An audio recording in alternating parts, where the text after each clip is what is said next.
ৰজাপথাৰ উচ্চ মাধ্যমিক বিদ্যালয়ত কলাগুৰুলৈ একাজলি শ্ৰদ্ধাঞ্জলি।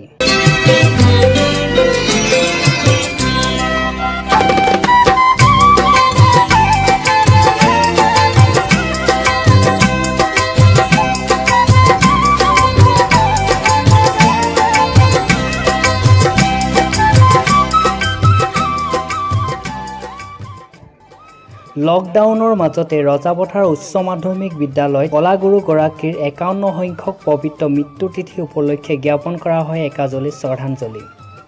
অনুষ্ঠানটোত বন্তি প্ৰজ্বলন আৰু পুষ্পাঞ্জলি অৰ্পণ কৰে বিদ্যালয় পৰিচালনা সমিতিৰ সভাপতি জনাৰ্দন পাটৰে।